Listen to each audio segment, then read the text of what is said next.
Bueno, vamos al lío. Todos conocemos perfectamente ese triángulo crujiente y lleno de sabor. Es inconfundible, ¿verdad?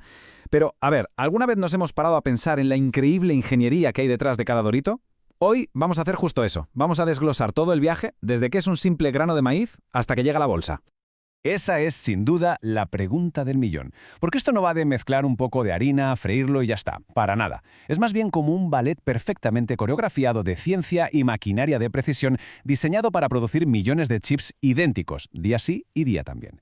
Pensemos que una sola fábrica puede sacar cientos de miles de bolsas cada día. ¿El objetivo? Pues la perfección absoluta en cada bocado.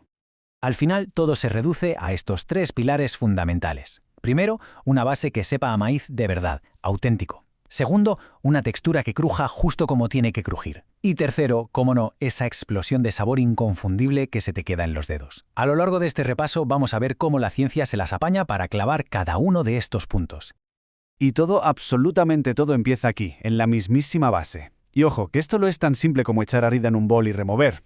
La creación de la masa es el primer paso crítico, un momento donde la precisión científica es, vamos, la clave de todo. A primera vista, los componentes parecen súper sencillos, ¿a que sí? Harina de maíz, agua, aceite y, claro, la sal y la mezcla de condimentos que le darán el sabor final. Pero, cuidado, aquí viene el primer gran secreto. El tipo de harina de maíz que se utiliza lo cambia absolutamente todo. No es lo mismo usar una precocida que una nixtamalizada. Esta decisión es, de verdad, fundamental.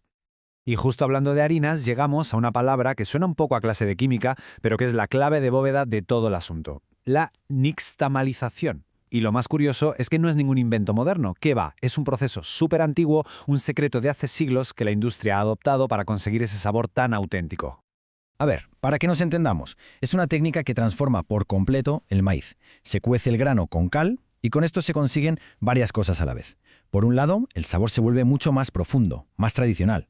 Por otro, la textura mejora una barbaridad, lo que ayuda mucho en el proceso industrial. Y encima, y esto es muy curioso, lo hace más nutritivo, porque libera vitaminas como la niacina, que de otra forma nuestro cuerpo no podría aprovechar. O sea, es la unión perfecta entre tradición y eficiencia. Vale, ya tenemos la masa perfecta. ¿Y ahora qué? Pues ahora toca darle esa forma legendaria, el famoso triángulo. Aquí dejamos un poco de lado la química de los ingredientes y nos metemos de lleno en la ingeniería mecánica pura y dura. Y en el centro de esta fase está esta maravilla de la ingeniería, la extrusora. Hay que imaginarse una máquina enorme que agarra la masa y la somete a una presión y un calor brutales, todo al mismo tiempo. Es la responsable de coger esa plasta sin forma y empezar a darle la textura y la estructura que conocemos. Venga, vamos a ver cómo funciona esto paso a paso. Primero, la masa se fuerza a través de la máquina con una presión bestial. A la vez, un calor muy controlado, gelatiniza el almidón, que básicamente significa que cocina la masa y le da cuerpo. Al salir, ya no tenemos una masa, sino una lámina continua, y justo en ese momento, un troquel va cortando los triángulos perfectos con una precisión de cirujano. Listos para la siguiente fase. Y ahora llegamos a la fase que le da toda la personalidad al chip. Ya tenemos la forma y la textura base, pero es ahora cuando se convierten de verdad en un dorito. Aquí es donde ocurre la auténtica magia del sabor y el crujido final. Aquí hay dos caminos principales. Por un lado, la fritura, que es el método clásico, y por otro, el horneado, para las versiones con menos grasa. Como se puede ver, la elección lo afecta todo. La fritura da ese crujido súper intenso y esas pequeñas burbujitas en la superficie, mientras que el horneado produce un chip más ligero y con una textura más uniforme. Y cuando se habla de freír, la precisión es absoluta. El aceite tiene que mantenerse en este rango de temperatura tan específico. Si está demasiado frío, el chip absorbe demasiada grasa y queda pringoso. Si está demasiado caliente, se quema. Ese control milimétrico es la única clave para conseguir el crujido perfecto.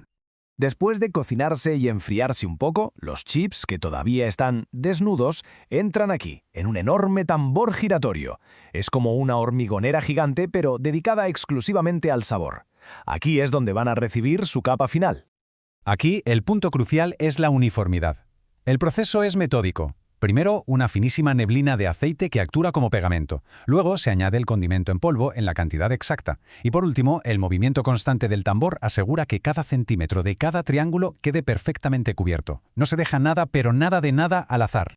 Bueno, podríamos pensar que el proceso de producción ya ha terminado, pero la misión de entregar un producto perfecto, no. Ahora entramos en la fase final, que es casi una obsesión: el control de calidad y el envasado.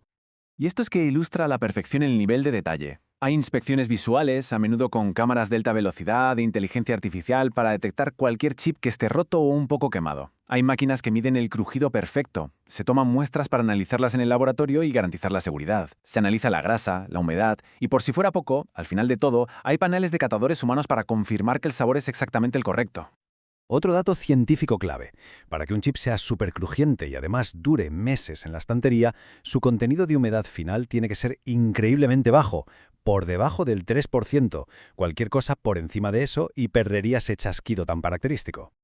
Y aquí se resuelve un gran misterio. ¿Por qué las bolsas de patatas tienen tanto aire? Pues resulta que no es aire, es nitrógeno. Se elimina el oxígeno de dentro de la bolsa para que la grasa no se ponga rancia. Y además, ese gas actúa como un cojín protector, como un airbag, evitando que los chips se hagan migas antes de llegar a casa.